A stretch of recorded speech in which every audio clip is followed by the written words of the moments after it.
Hello student, तो सभी कैसे हैं। तो हम पढ़ेंगे राजस्थान ज्योग्राफी, इसका अगला टॉपिक। पिछली टॉपिक में हमने राजस्थान से संबंधित जलवायु के बारे में पढ़ा था और हम लगभग 5-7 टॉपिक ज्योग्राफी के कर चुके हैं। इससे पिछले वाली क्लासों में राजस्थान कला, संस्कृति और हिस्ट्री दोनों हमने कंप्लीट कर लिए हैं। तो हम स्टार्ट करते हैं अब राजस्थान ज्योग्राफी का अगला टॉपिक, राजस्थान की मिट्टी। तो मैं स्टार्ट करते हैं राजस्थान में मृदा संरक्षण एवं मिट्टियाँ, इसके बारे में हम पढ़ते हैं। तो पहले हम मृदा के संबंध में जो इम्पोर्टेंट फैक्ट है उनके बारे में पढ़ लेते हैं। मृदा का अध्ययन पेडोलॉजी कहलाता है। मृदा शब्द की उत्पत्ति शोलम शब्द से हुई है, जो कि लैटिन भाषा का शब्द है। मृदा दिवस 5 दिसंबर को मनाया जाता है। मृदा वर्ष 2015 को यूएनओ के द्वारा मनाया गया। मृदा परीक्षण प्रयोगशाला कहाँ पर है? जोधपुर में, जिसकी स्थापना हुई थी 1958 में, और दूसरी है जयपुर में। मृदा स्वास्थ्य कार्ड योजना, इसके बारे में हम पढ़ते हैं। इसकी शुरुआत हुई थी 19 फरवरी 2015 को। किसके के द्वारा की गई थी? नरेंद्र मोदी, हमारे प्रधानमंत्री के द्वारा। यह कहाँ से हुई थी इसकी शुरुआत? सूरतगढ़, गंगानगर से। इसमें नारा दिया गया था, स्वस्थ धरा तो हर खेत हरा। इस योजना में ये नारा दिया गया था। इसका उद्देश्य था किसानों की पैदावार को बढ़ाना। अब हम पढ़ते हैं मिट्टी के पीएच के बारे में। जैसे मिट्टी का पीएच का मान 7 से कम होता है तो वह मिट्टी अम्लीय होती है। अगर मिट्टी के पीएच का मान 7 है तो वह मिट्टी उपजाऊ यानी उदासीन मिट्टी है। और मिट्टी के पीएच का मान 7 से अधिक है तो वह मिट्टी क्षारीय है। मिट्टी की क्षारीयता व लवणीयता को दूर करने के लिए जिप्सम का प्रयोग किया जाता है। हम देते हैं ना खेतों में खाद वगैरह, तो उसमें जिप्सम होता है। सूखा संभाव्य कार्यक्रम, ये कब चला? 1974 से 75। इसमें वित्त सहायता केंद्र सरकार की 75% और राज्य सरकार की 25% वित्तीय हिस्सेदारी थी इसमें, सूखा संभाव्य कार्यक्रम में। अब हम पढ़ते हैं मिट्टी से संबंधित समस्याएं। तो पहली समस्या है मृदा का अपरदन। मिट्टी का स्थानांतरण यानी मिट्टी का कटाव ही मृदा का अपरदन है। किसानों की रेंगती हुई मृत्यु इसे कहा जाता है। किसे? मृदा अपरदन को। सर्वाधिक मृदा अपरदन वायु द्वारा होती है। कृषि का 6 रोग है ये मृदा अपरदन। इसके प्रकार, नंबर 1 अवनाली का अपरदन। ये चंबल नदी के क्षेत्र में होता है। चंबल नदी का जो भाव क्षेत्र है वहाँ पर ये होता है और सर्वाधिक कोटा में होता है। वायु अपरदन, ये हवा से होता है जो वायु अपरदन है, और ये सर्वाधिक जैसलमेर में होता है यानी पश्चिमी राजस्थान में। नंबर 3 है चादरी अपरदन। ये वर्षा से निर्मित है। ये सर्वाधिक सिरोही में होता है और ये पहाड़ी क्षेत्रों में होता है। अब मृदा अपरदन के कारण हम पढ़ते हैं और मृदा अपरदन के उपाय दोनों हम पढ़ते हैं। तो पहले हम पढ़ लेते हैं मृदा अपरदन के कारण। तो मृदा अपरदन के कारण, नंबर 1 वनों की कटाई। नंबर 2 सर्वाधिक पशुचारण। आदिवासी कृषि या जो झूमिंग कृषि, जो पेड़ पौधों को काटकर या जलाकर की जाती है, वही तो होती है आदिवासियों की कृषि। इसके कारण भी मृदा अपरदन होता है। भूस्खलन, बाढ़ व तेज आंधियाँ, बढ़ता हुआ शहरीकरण के कारण भी मृदा अपरदन होता है। तो अब पढ़ते हैं हम मृदा अपरदन से को रोकने के उपाय। किसके कारण हम मृदा अपरदन को रोक सकते हैं, वो उपाय कौन कौन से हैं? तो नंबर 1 है वन रोपण। नंबर 2 पशुचारण विकसित करना। नंबर 3 मेड़बंदी करना, इससे भी मृदा अपरदन को रोका जाता है। फसल चक्र अपनाना, फसल को बार बार रिपीट ना करके अलग अलग फसल बोना।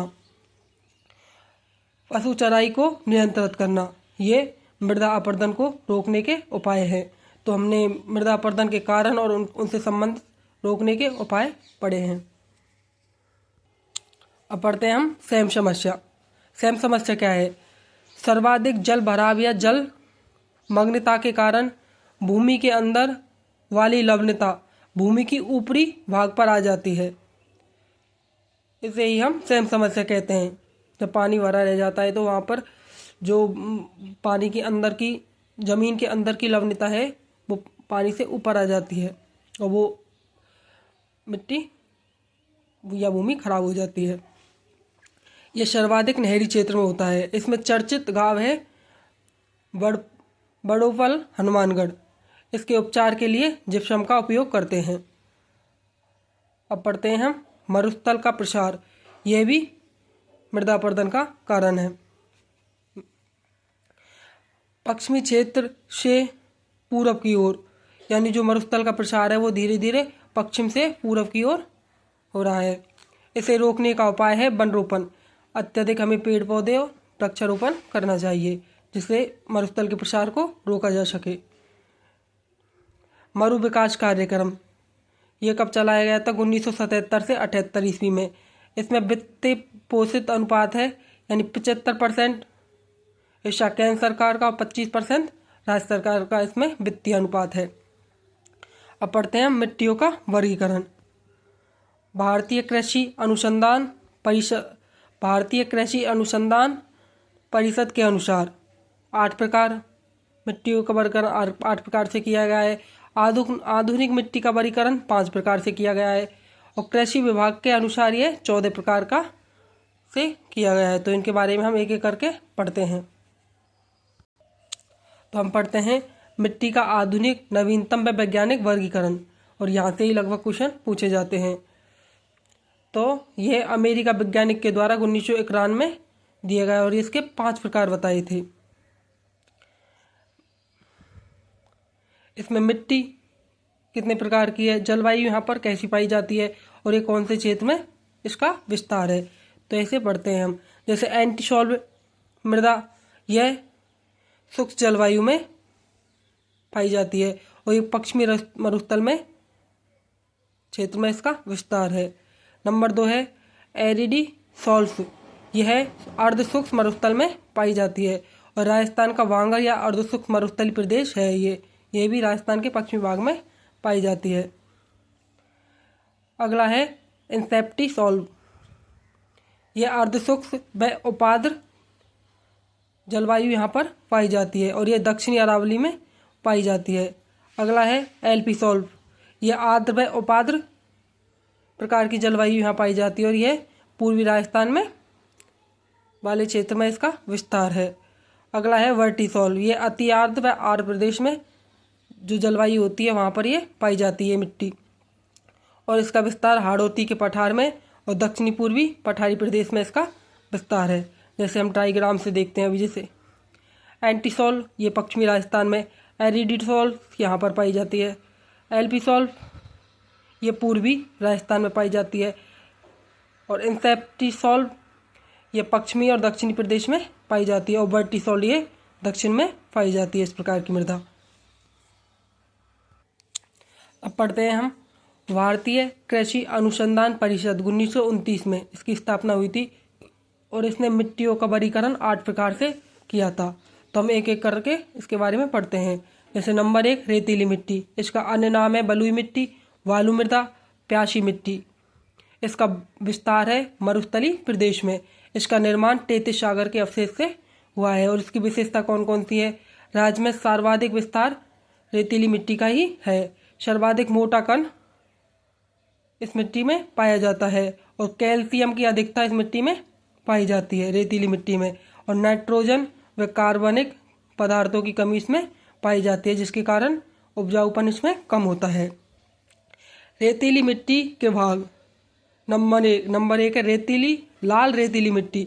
यह जालौर, सांचौर, चूरू और नागौर में पाई जाती है। और पीली भूरी रेतीली मिट्टी है, नागौर व पाली में पाई जाती है। इसका अन्य नाम है स्टेपी मृदा।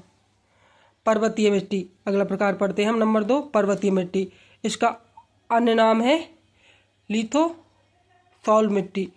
अधूरे निर्माण की मिट्टी है ये। इसका विस्तार अरावली क्षेत्र में होता है और ये सिरोही, अलवर, पाली व उदयपुर में इसका विस्तार पाया जाता है। कौन सी मिट्टी का? पर्वतीय मिट्टी का। अगली नंबर 3 मिट्टी पढ़ते हैं हम जलोढ़ मिट्टी।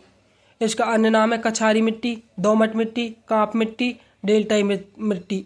इसका निर्माण नदियों से होता है और ये काफ़ी उपजाऊ मिट्टी है। इसका विस्तार पूर्वी मैदानी प्रदेश में यानी चंबल क्षेत्र, माही क्षेत्र और बनास क्षेत्र के भाव क्षेत्र में इसका निर्माण होता है।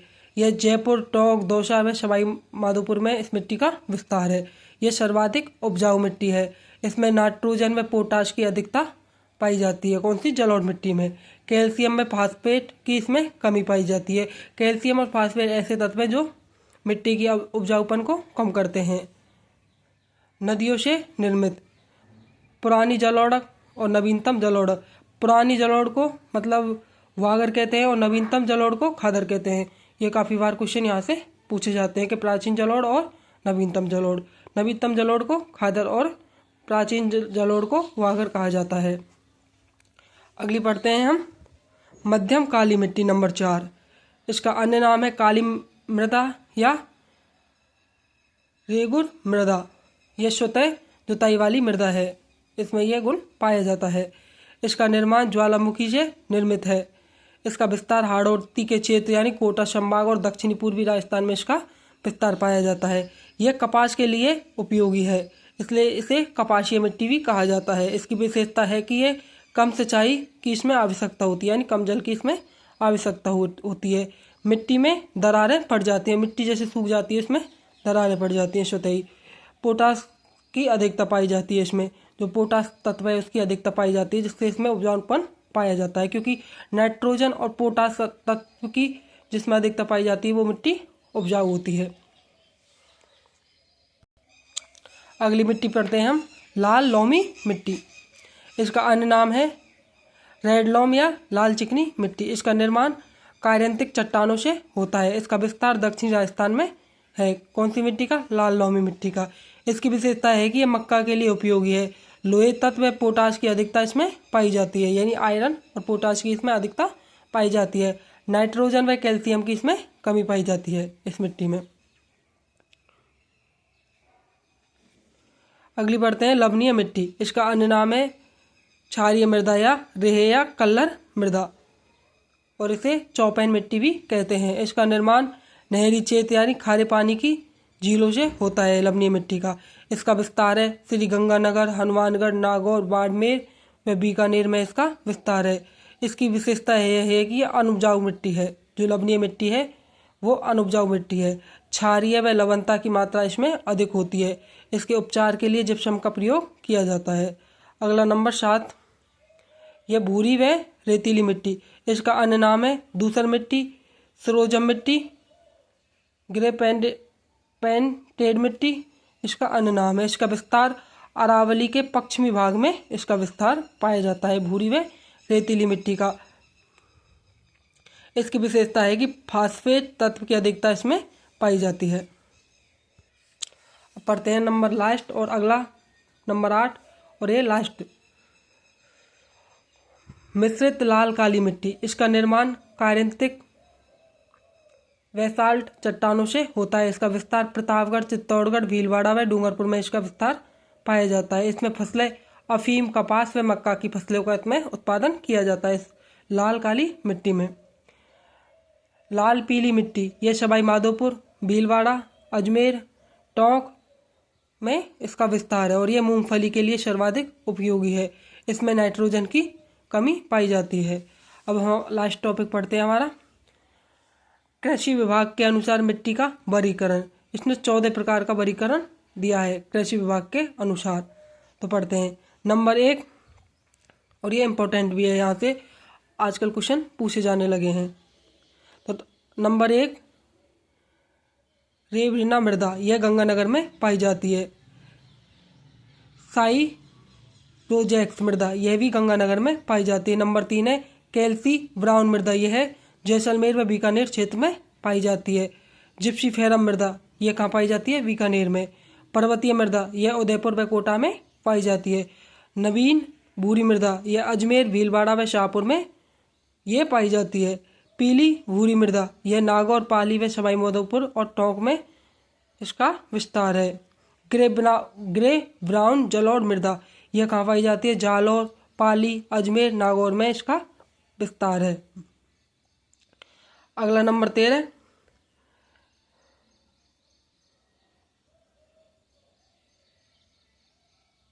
गैर चूनायुक्त मृदा, यह शेखावटी क्षेत्र में इसका विस्तार है। अगली है बालू का स्तूप मृदा, यह है जैसलमेर, बीकानेर, बाड़मेर, जोधपुर में इसका विस्तार है। अगली है लाल लोमी मृदा, यह डूंगरपुर, बांसवाड़ा, उदयपुर व प्रतापगढ़ में इसका विस्तार है। अगली नवीन जलोढ़ मृदा, यह अलवर, भरतपुर, सवाई माधोपुर, जयपुर में पाई जाती है। और सबसे लास्ट है मरुस्थली मृदा, यह मरुस्थली प्रदेश में पाई जाती है। तो ये था कृषि विभाग के अनुसार या वैज्ञानिकों के अनुसार जो मृदा का वर्गीकरण था, आधुनिक वर्गीकरण। तो हमारा ये मृदा वाला टॉपिक समाप्त हो गया है। आज के लिए इतना ही काफ़ी, बाकी हम कल पढ़ेंगे। लगभग 15 मिनट में पूरा टॉपिक हो गया है। तो आज के लिए इतना ही, बाकी धन्यवाद।